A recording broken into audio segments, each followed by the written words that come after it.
이야기가 있는 클래식 음악 세계로 안내합니다. 정태양의 클래식이 빛나는 순간.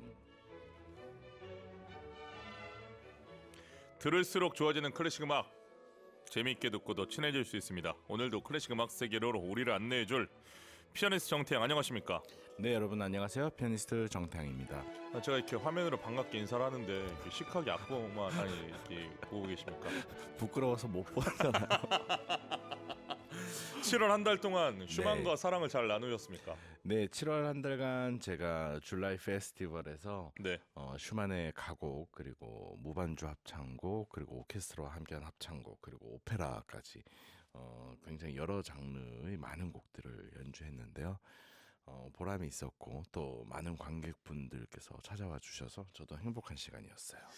그저 아름답지만 감성하기는 아름답지만 좀 네. 어려운 작곡가 슈만. 네. 한 달 동안 겪어보니까 어떤 친구입니까?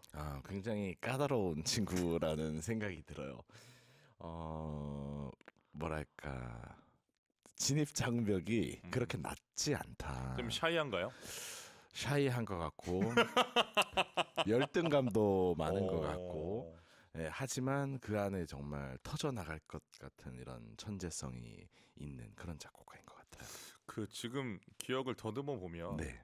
예전에 이제 지금은 초등학교로 바뀌었죠. 제가 다녔을 네. 때는 이제 국민학교였는데 그때 교과서 초등학교 교과서 보면 아무래도 슈만보다 슈베르트를 더 많이 조명한 것 같아요. 그죠. 여러분 그쵸? 다 기억하시죠? 슈베르트의 들장미, 보리수. 아왕, 보리수 정말 많이 기억하실 텐데 슈만의 또 곡이 없어요. 슈만의 곡은 실리지 않는 것 같아요. 또 브람스는 뭐 자장가도 실려 있고. 그렇죠. 그런데 슈만은 특이하게도 좀 빠져 있는데, 저도 제가 생각했던 게 제가 즐겨 연주하던 슈만의 작품들은 정말로 너무나 친숙하고 편안한 곡이었구나. 정말 너무 까다롭고 어려운 곡이 많구나라는 걸 배웠어요. 말씀하신 대로 진입 장벽을 좀 낮추려면 네. 처음에 그 작곡가를 대표하는 곡을 맞아요. 교과서에서 실어주는 게 좀 중요한 것 같습니다. 맞아요. 그래서 저도 슈만의 대표작들이 쏟아졌던 시기에 작품들을 많이 연주했고, 또 그 후로부터 한 10년 정도 이렇게 시간을 조망하면서 작품을 고르려고 했었어요. 당연히 비드몽을 하셨을 테고. 했어요. 마지막 연주 때 했어요. 아하, 두 척 탐병을 했습니까? 하지 않았어요. 아하. 안 했고, 왜냐면 좀 세트로 돼 있는 큰 규모의 작품들을 하다 보니까 빠졌어요. 알겠습니다. 자, 오늘 소개해 주실 곡은 어떤 곡입니까? 우리가 평생을 두고 알고 있는 악기이고, 또 전 국민이 모두 접해본 악기의 진정한 모습을 발견할 수 있는 그런 작품인 것 같아요. 작곡가 비발디의 리코더 협주곡 C장조, 작품번호 443번입니다. 리코더. 네, 오늘은 리코더가 주제예요. 어떻게 보면 리코더는 피아노보다도 전 국민이 다 만져본, 더 많이 만져본 악기일 수 있습니다. 맞아요. 정말 교육용 악기로는 네. 우리나라를 비롯한 전 세계의 대표적인 악기라고 할 수 있죠. 일단 문방구에서 살 수 있지 않습니까? 이게 중요합니다. 네, A사의 이제 제품을 살 수 있었고요. 그 천사표 이 리코더가 있고요. 또 색깔도 다양하지 않습니까? 색깔 블랙, 이제 하늘색부터 화이트, 또 스카이, 핑크도 있었어요. 핑크. 근데 핑크가 저는 초등학생 때 조금 유별난 학생이었어가지고요. 네. 악기점 앞을 지나면서 저희 어머니한테 나는 나무로 된 리코더를 써달라고. 단소 아닌가요? 그거 리코더 맞습니까? 나무로 된 리코더가 있나요? 네, 좀 비싼 거죠. 그러니까 그걸 사달라고 계속 쫄랐었어요. 아니, 잘못 산 거 아닙니까? 아니, 전 처음 들어보는데. 나무로 된 리코더가 있어요? 네, 이렇게 약간 우드 톤으로 돼가지고 굉장히 예쁘고. 그러니까 그게 톤이 우든 거지 실제로 나무는 아닌 거죠. 실제로도 이 목재예요. 그래서 이렇게 원목으로 이렇게 만들어진 리코더가 있는데 너무 노블한 거 아닙니까? 너무 유별났죠, 제가. 아니, 어머니께 이렇게 부담을 드리는 학생이었습니까? 그랬던 것 같아요. 그래서 모두가 이제 A사의 제품을 사용할 때 혼자 나무 색깔. 좀 소리가 달랐나요? 제가 리코더를 좀 잘 불었어요. 오, 정말. 자, 전 지금도 가끔 생각해요. 제가 리코디스트가 될 수 있었지 않을까 뭐 이런 생각을 한 적도 있고요. 어쨌든 우리 모두가 이렇게 친숙하게 또 추억이 있는 악기인 리코더 협주곡을 가지고 왔습니다. 네, 리코더 협주곡 신선합니다. 비발디는 빨간머리 사제라는 별명으로 불린 작곡가입니다. 왜 이런 별명이 생겼습니까? 네, 우리가 작곡가로 알고 있는 비발디는 원래 가톨릭의 사제였습니다. 신부님이었던 건데요. 네. 그런데 빨간 머리였다고 해요. 당시에는 빨간 머리를 좋지 않은 시선으로 보는 편견이 있었다고 하는데요. 네. 그래서 빨간 머리 사제라는 별명은 긍정적인 것은 아니었다고 해요. 그렇군요. 비발디의 성장 과정은 어땠습니까?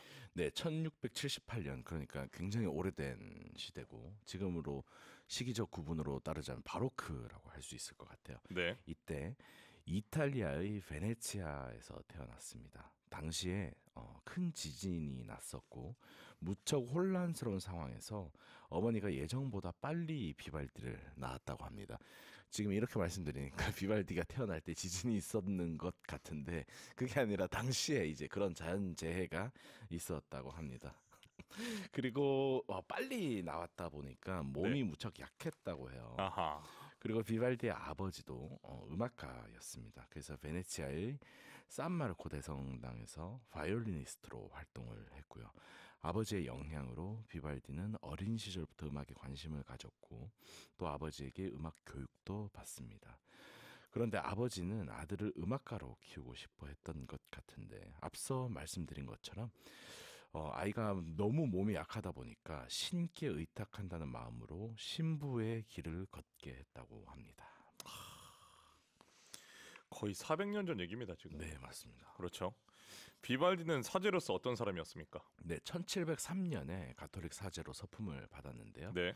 빨간머리 사제로 불리고 있으면서 비발디가 빨간머리 사제로 불리게 된 것은 종교적인 의무를 조금 소홀히 했다는 점도 이유가 됐을 거라는 생각이 들어요.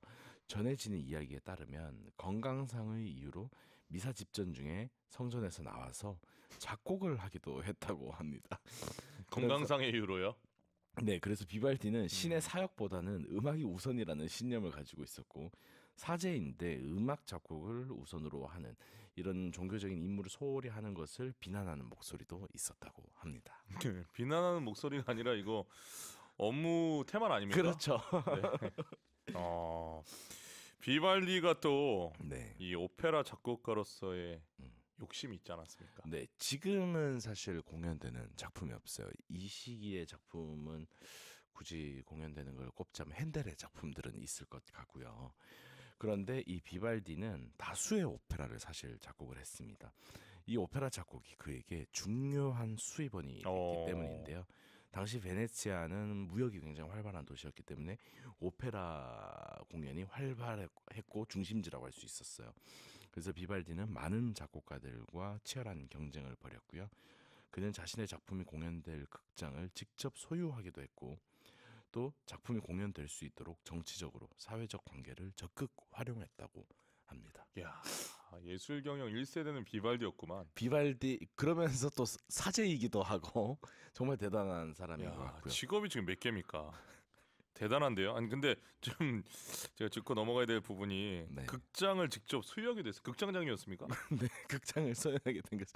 그런데 이 당시에는 사실 베네치아라든지 피렌체 같은 도시는요. 정말로 폭발적인 이 오페라 작곡가들의 집합소였어요. 돈이 돌았죠. 어마어마한 경쟁이 도시 일어난 전체에서. 거예요. 그러니까 지금 말하자면 뭐 OTT 같은 곳에서 막 컨텐츠가 쏟아지듯이 이 당시도 사실 마찬가지였어요. 그래서 기록들을 보면 작곡가들이 자기 작품에 대해서 제대로 검수도 안 하고 극장에서 악보를 빨리 가져가서 공연을 하고 이 정도로 정신이 없고 바빴다고 하더라고요. 이게 흥미롭습니다.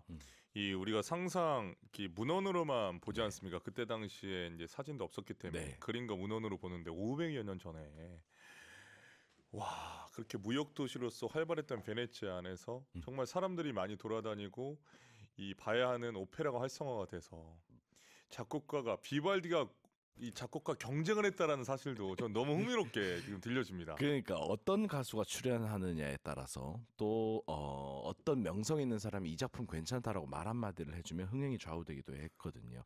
그렇다 보니까 인맥 동원은 당연한 상황이었고 모든 작곡가가 이렇게 경쟁을 하면서 오페라를 무대에 올렸다고 하고요.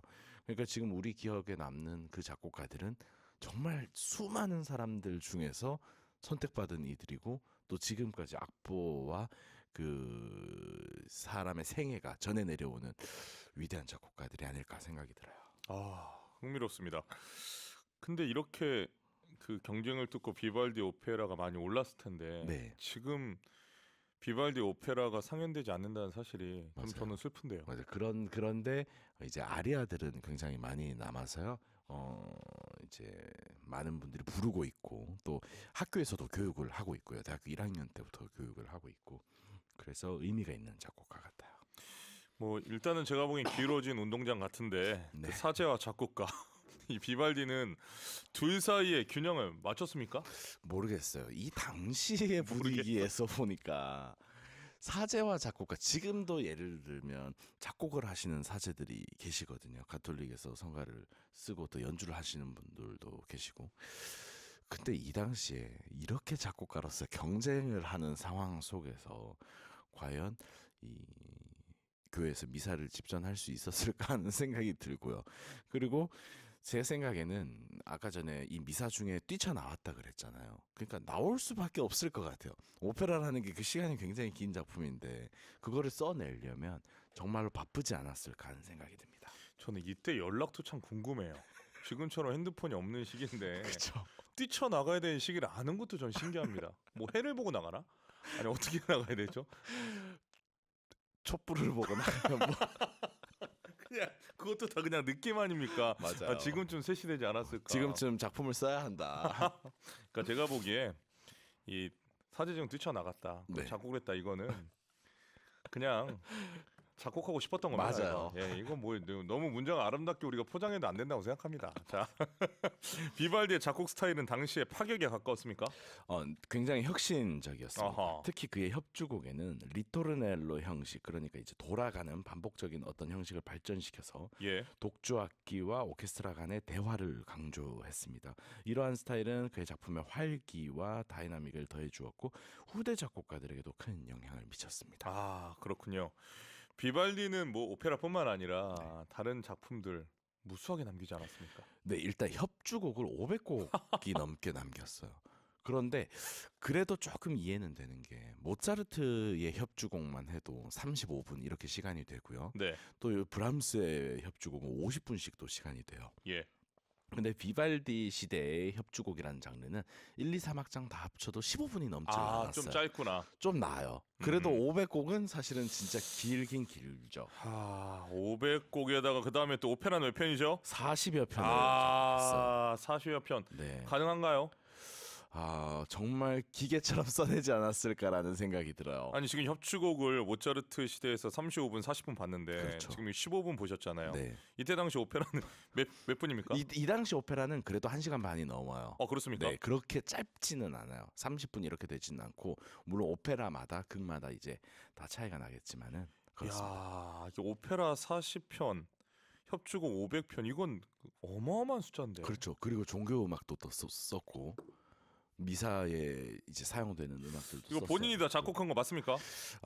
그거는 여러 가지 이제 설이 있죠. 이야기가 있는데 네. 일단 이 시대는요 자기 복제가 허락이 되는 시대였습니다. 그래서 본인이 언젠가 작곡을 해놨는데 그게 흥행을 못하고 빛을 못 발했다. 그러면 한 10년 있다가 나 그거 다시 한번 써봐야지 하고 이렇게 복제를 하기도 했어요. 그래서 듣다 보면 비슷한 작품이 굉장히 많습니다. 그리고 그렇지 않습니까? 이게 또 매주 네. 지금 교회에서 미사를 위한 작품 미사를 위해서 작품을 써야 되지 않습니까? 그쵸. 그러니까 네. 따라다라다라다라다라다 하다가 다음 주는 따라다라다라다라다 이러면 또 맞아요. 다른 곡이고. 맞아요. 그럼 두 번째 곡 아닙니까? 맞습니다. 여러분 참고하시기 바랍니다. 굉장히 이 시대 작곡가들에게 중요한 점 말씀해 주셨어요. 네, 그래서 지금 그랬다가는 바로 철컹철컹입니다. 예, 그런데 이때는 가능했죠. 가능한 게 아니라 장려했죠. 맞아요. 매주 새로운 작곡을 해야 그럼요. 되니까. 그리고 비발디가 작곡한 대표작이 이제 사계라는 작품이죠. 예, 그래서 봄, 여름, 가을, 겨울을 음악으로 표현한 작품인데 사실 이 곡도 바이올린 협주곡이라고 할 수 있어요. 그러니까 냉정하게 살펴보면 네. 어떻게 일주일에 예배 한 번에 대한 곡을 지금은 같은 어떻게 보면 찬트 이 네. 찬송가를 보고 우리가 같은 거를 공용으로 그렇죠. 세계에서 쓰지 않습니까? 그렇죠. 거기 안에 뭐 베토벤 곡도 있고 다 있지 않습니까? 그런데 이때는 시대가 매주 다른 곡을 해야 되는 것이 어떻게 보면 당연한 거기 때문에 맞아요. 저는 그래서 사제로서 좀 아까 얘기한 것처럼 불성실했다 이런 부분들이 음. 사제로서만 이 곡을 작곡하기에도 시간이 없는데 지금 살펴보니까 오페라 40개, 네. 협주곡 500개. 네. 그러니까 이거는 정말 비발디가 천재에다가 음. 예, 어쩔 수 없이 시간이 모자랐다. 예, 이렇게 포장을 해드립니다.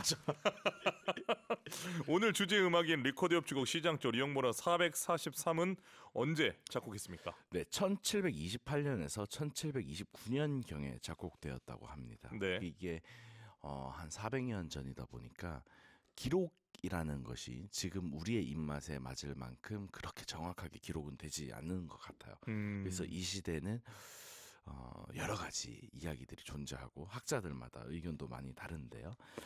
비발디는 5곡의 리코더 협주곡을 남겼습니다. 500곡 중에서 이제 리코더를 위해서 5곡을 쓴 거죠. 네. 그래서 오늘 소개해드릴 리용 번호 443번은 당시에 존재하던 악기인 플라우티노를 위한 협주곡입니다. 근데 플라우티노는 이름을 가만히 들어보면 플루트의 어떤 버전인가라는 생각이 드는데요. 사실은 소프라노 리코더를 이야기합니다. 피콜로 말하는 겁니까? 네. 그래서 오늘날에는 이 곡을 연주할 때 소프라노 리코더나 피콜로로 연주를 하고 있습니다. 그래서 리코더의 음역은 굉장히 다양하고 또 악기의 종류도 많거든요. 리코더 중에서 높은 음역의 소리를 내는 리코더를 이탈리아어로 플라우티노라고 하고 소프라노 리코더 또는 피콜로를 지칭하는 용어고요. 비발디의 협주곡은 대부분 바이올린을 위한 것인데 리코더가 들어가는 협주곡도 상당히 있죠. 그 중에 플라우티노를 위한 협주곡은 모두 3곡이고요. 아까 말씀드렸듯이 지금은 소프라노 리코더 또는 피콜로라는 악기가 연주를 합니다. 아, 그렇군요. 지금 리코더라고 하면 그때 시대 리코더가 우리가 아까 얘기했던 네. 초등학생 때 썼던 리코더와 좀 어떻게 좀 비슷한 겁니까? 맞아요. 어허. 그 리코더인데 네. 사실 이 리코더는 제가 생각할 때는 굉장히 비운의 악기가 아닌가라는 생각이 들어요. 그러니까 비발디라든지 이런 위대한 작곡가들에게 영감을 주었던 어떤 악기잖아요. 근데 400년이라는 시간이 흐르면서 지금 리코더를 위한 곡을 작곡하는 작곡가가 정말 소수일 거거든요. 그리고 우리들의 관념 속에 저건 교육용 악기야. 그리고 클라리넷이나 플루트를 배우기 전에 학교에서 의무적으로 하는 거야. 이런 생각이 우리에게 들어와 버렸는데 사실은 리코더는 작은 소리를 냅니다. 그냥 새소리처럼 아름답지만 규모가 작은 소리를 내는데요. 시대가 흐르면서 현대로 올수록 이 음악의 규모라는 게 좀 커졌어요. 쉽게 생각하자면 대중음악도 예를 들어 1980년대의 음악보다 지금 음악들을 들으면 가상악기들을 통해서 미디 음악을 통해서 더 풍성해지고 정말 상상하지 못하는 규모로 커졌잖아요. 그것처럼 우리의 오케스트라도 이 400년 전의 오케스트라보다 훨씬 규모가 커져서 리코더는 너무 작은 소리를 내는 거죠. 그러니까 굳이 필요가 없게 된 겁니다. 그래서 피콜로가 대체를 하게 되고 또는 플루트, 오보에가 대체를 하게 되는 거죠. 그런데 저는 이 리코더가 바로크 시대에 굉장히 많은 영감을 준 악기인 것만큼 지금도 우리가 한번 생각해 볼 만한 악기인 것 같아요. 네. 비운의 악기 리코더는 언제부터 연주됐나요? 대략 16세기 르네상스 시대부터 발전해서 17세기 바로크 시대로 접어들었고요. 네. 매우 큰 활약을 보여준 악기라고 할 수 있습니다. 그리고 바흐, 핸델, 비발디 등의 작곡가들이 리코더를 위한 곡을 작곡했고 굉장히 예술적입니다. 음색은 어떻습니까? 리코더도 종류가 여러 가지 있기 때문에 그렇죠. 소프라노, 알토, 베이스 등 다양한 음역대를 경험할 수 있습니다. 이렇게 음역대를 자유롭게 넘나들 수 있어서 표현력이 풍부하고요. 리코더도 우리가 알고 있는 리코더보다 훨씬 큰 뭐랑 비교하면 될까요? 그래서 그 감자칩 들어있는 과자 있잖아요. 외국에서 온 과자. 그 긴 거 그런 정도의 두께를 가지고 있는 밭순 정도. 악기도 있어요. 밭순 정도의 둘레. 네. 그래서 실제로 지금도 리코더 합주단들의 연주를 보러 가면 저렇게 생긴 악기가 있는 거야 이런 굉장히 재미가 있어요. 저는 기억납니다. 제가 2년 연속 네. 그 리코더 협회에서 네. 정규 연주회 때 예, 그 솔리스트로 불러주셔가지고 두 번 정도 했는데 저도 지금 태양 쌤이 말씀하신 것처럼 네. 이렇게 큰 리코더도 있구나. 맞아요. 깜짝 놀랐습니다. 굉장히 코끼리 코처럼 큰 예. 이런 악기가 있어요. 예, 그래서 그 리코더는 50대 반주로 했는데 오케스트라 같더라고요. 맞아요. 그 굉장히 많은 분들 활동하고 계시고 또 전국에 이제 초등 교사 선생님들께서 리코더 합주단을 열정적으로 또 하고 계시더라고요. 그 리코더 집에 있는 것까지 다 꺼내서 연주하면 한 1,000만 대 있겠는데 우리나라에. 한 2천만 대 있지 않을까요? 전 국민 리코더 합주를 한번 괜찮다. 그 버스킹을 하는 것도 재밌을 것 같아요. 오늘 또 여러 가지 또 영감을 얻어갑니다. 리코더 아까 비운의 악기라고 설명해 주셔서 제가 얘기했는데 네. 비운의 악기에서 점차 좀 환상의 악기가 되고 주류 악기로. 주류 악기로. 네. 오늘 이후로 주류 악기가 됐으면 좋겠습니다. 국민 악기입니다. 자, 오늘 주제곡은 공연장에서 자주 연주하는 작품입니까? 네, 이 작품은 리코디스트들이 자주 연주하는 작품입니다. 실제 연주를 들어보면 과연 이게 리코더가 맞는지 의심이 들 정도로 화려한 기교가 들어 있고요. 속도도 굉장히 빠릅니다. 그런데 높은 음량만 있는 것은 아니고 현대적인 이제 상황에 맞게 일반 플루트로도 편곡되어서 연주가 되고 있는 그런 곡입니다. 곡의 구성은 어떻습니까? 곡의 구성은 3악장으로 되어 있어요. 하지만 겁먹으실 필요가 없는 게 3악장이라고 해도 이 바로크 시대 협주곡은 길지가 않습니다. 그래서 1악장에는 이제 빠른 알레그로로 되어 있고 2악장을 나르고 3악장은 더 빠른 알레그로 몰도로 되어 있습니다. 그래서 첫 악장에서는 이 리코더가 빠르게 연주할 수 있는 악기이기 때문에 굉장히 스피드가 있는 그런 반전 매력을 맛보고 또 느린 악장에서는 느리고 서글픈 음색에 빠져들게 됩니다. 그리고 3악장에서는 다시 빠르게 진행되면서 밝은 에너지가 뿜어져 나오는 곡입니다. 난이도가 쉽지 않은 곡이죠. 굉장히 손가락을 열심히 움직여야 되는 곡입니다. 그래서 제가 오늘 방송을 준비하면서 내가 리코더를 한번 가지고 나와볼까, 여러분들에게 보이는 라디오로 보여드릴까 이런 생각도 했는데 왜 안 가져? 우두사. 너무 우스울 것 같아가지고 뭐가 없습니까? 우두 집에 있습니까 아직도? 없어요. 지금은 없고. 뭡니까 지금? 근데 제가 그 리코더가 생각나가지고 네. 저기 이제 검색창에 한번 쳐봤어요. 근데 제가 옛날에 연주했던 것 같은 악기가 판매를 하더라고요. 근데 그렇게 비싸지는 않았고요. 당시 다른 친구들이 불고 있던 악기보다는 비쌌죠. 그러고 보니까 그 리코더 다 어디 갔지? 그러니까요. 다 사라지네요 리코더가. 제 생각에는 그 옛날 그 책상 서랍 그 뒤로 다 넘어가 있다가 이사 갈 때 이게 다 나갔어요. 버리면서 다 없어졌습니다. 책상 저편에 있을 확률이 높네요. 네, 그런데 제가 며칠 전에 이제 서초동에 어떤 곳에서 리허설을 하는데 옆방에서 리코더 소리가 들리는 거예요. 그래서 리코더 부는 학생들이 있었지라는 생각이 새삼 들면서 저기 한국예술종합학교에도 리코더를 가르치는 리코더 전공이 있습니다. 그렇습니까? 네. 그래서 1년에 한 정확히는 모르겠지만 한 2명 정도 입학하는 걸로 알고 있어요. 또 리코더는 아무래도 또 파충류도 좋아하지 않습니까? 비단뱀이라든가 코브라라든가 올라오죠. 네, 올라오지 않습니까? 자, 1151님 우드 리코더 Y사 거 저는 제가 유별나서 딸한테 사줬습니다. 지금은 파이프 오르간 공부차 독일에 가 있는 딸 파이팅. 와, 오르가니스트 우리 또 따님 유학 중이시군요. 와. 우드 리코더가 A사 말고 Y사도 있네요. 뭐 정확하게 브랜드는 모르겠어요. 저도 좀 황당했죠. 그거를 이제 부모님께 사달라고 했으니. 예, 정말 너무 이렇게 얘기를 많이 들으니까 궁금하네요. 자, 진수정님 오늘 비발디 이야기도 너무 흥미진진한 이야기입니다. 언제나 태양님의 이야기에 귀 쫑긋하고 듣고 있습니다. 마침 방학 맞은 초딩도 함께요. 귀엽습니다. 진수정님, 우리 초딩 또 자녀분과 함께 방송 들어줘서 고맙습니다. 자, 오늘의 비발디 리코더 협주곡 시장 조리형보라 443 감상 포인트 짚어주세요. 이 곡은 일단 이 여름날에 듣기에 너무 상쾌한 느낌을 주는 것 같습니다. 그리고 우리가 생각하는 오케스트라보다는 조금 더 뭔가 규모가 작다 이런 느낌이 드실 거예요. 그런데 작은 만큼 민첩하게 움직일 수 있는 느낌이 있고, 저는 항상 이 바로크 시대의 음악을 들으면 정말로 어떻게 변할지 몰라서 우리에게 기쁨을 준다라고 생각하는데, 어떤 속도감을 느껴보시고 또 어디선가 들어본 듯한 이 멜로디의 기분 좋은 이 느낌, 그리고 리코더라는 악기의 특징을 다시 한번 불러일으켜 보셨으면 좋겠어요. 네. 오늘 정태양의 클래식 밀라는 순간에 소개한 비발디의 리코더 협주곡 시장조 리용번호 443 리코디스트 프란스 브렌과 앙드레 류가 지휘하는 암스테르담 체인버 오케스트라 연주로 들려드립니다. 비발디의 리코더 협주곡 시장조 리용번호 443 리코디스트 프란스 브렌과 앙드레 류가 지휘하는 암스테르담 체인버 오케스트라 연주로 감상하셨습니다. 문자 소개 좀 해주시죠. 네, 유영주님 브리엔의 유리한 리코더 연주 숲속에 온 듯 아름답습니다 해주셨고요.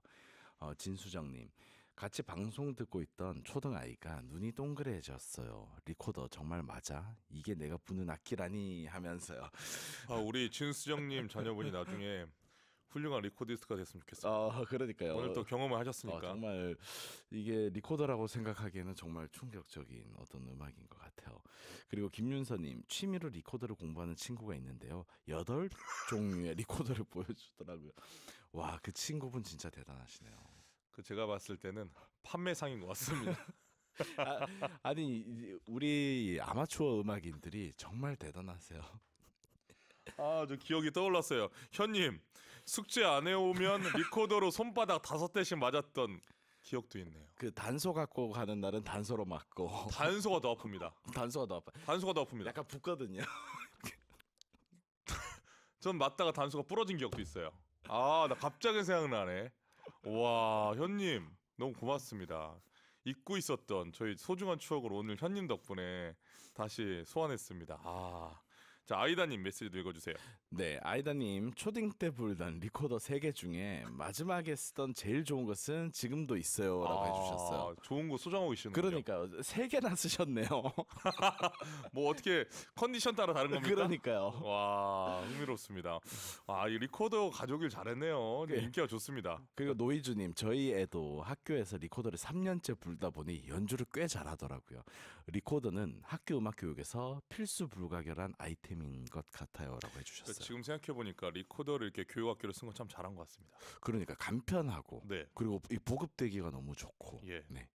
또 다양한 색깔이 있기 때문에 선택의 폭도 있고 또 악기뿐만 아니라 다양한 용도로 사용할 수도 있고. 맞아요. 정말 여러 가지로 좋네요. 다양한 용도나 무슨 네, 이제 이유가 있었습니다. 자, 다음 주에 소개해 주실 작품은 어떤 작품입니까? 다음 주는 한번 소개해드렸던 작곡가인데요. 그렇습니까? 네, 미국의 또 위대한 작곡가 레오나드 번스타인의 작품 중에서 네. 오케스트라와 합창단과 또 솔리스트들과 굉장히 규모가 크고 화려하고 또 이국적이고 종합적인 그런 작품을 가져오려고요. 요즘에 지금 점차 그랜드한 작품 쪽으로 가시는 것 같습니다. 그런가요? 네. 오늘 리코더로 규모를 좀 줄였고 또 리코더에 있어서 되게 굉장히 재밌는 이야기는요. 네. 저 개인적으로 어쨌든 다른 친구들보다는 음악적인 재능이 있었잖아요. 그래서 저는 이렇게 화음을 이렇게 만들 수 있었어요. 그냥 리코더로. 머리에서 자동적으로 이렇게. 오. 거기다 리코더를 좀 잘 불었기 때문에 그래서 저희 반이 리코더 무슨 합주 발표를 하는데 학예회 때 그 화음 넣고 저희가 완전 난리가 났었죠. 또 나무 리코더 들고. 유일하게 다들 멜로디만 하는데 화음이 그렇죠. 나오는. 지금 생각하면서도 웃겨요. 예, 정말 왜 그랬을까? 다양했네요. 피아노 치면서 부른 건 아닙니까? 이렇게 그건 아니- 치다가 이렇게 불고, 치다가 불고 이렇게 또. 자, 0131 쓰시는 분 비발디의 리코더 협주곡 상쾌하고 좋습니다. 바로크 음악은 머릿속이 복잡할 때 딱 좋은 것 같아요. 그렇습니다. 진짜 좋아요. 이 고음악이 처음엔 좀 어렵지만 네. 한 번 빠지면 헤어나오지 못하는 음악이 고음악 아닙니까? 네, 그리고 요즘 이 바로크 음악을 정말 현대적으로 정말 세련되게 만들어서 어떤 힙합 이 댄스랑 결합하는 공연을 만들기도 하고 저도 그런 거를 볼 때 정말로 어떤 영감을 주더라고요. 그래서 그런 작품들도 여러분들에게 곧 소개드리도록 할게요. 네, 다음 주에도 소개해 줄 작품 번스타인 작품 기대하고 있겠습니다. 네, 알겠습니다. 한 주 동안 건강하시고 네, 여러분 건강 조심하시고 다음 주 뵙겠습니다. 감사합니다. 자, 이번에는 베토벤의 피아노 협주곡 4번 G장조 작품번호 58 2악장 안단테콘 모토를 피아니스트 마우리cio 폴리니, 클라우디오 하버드가 지휘하는 베를린 필하모니 오케스트라 연주로 들려드립니다.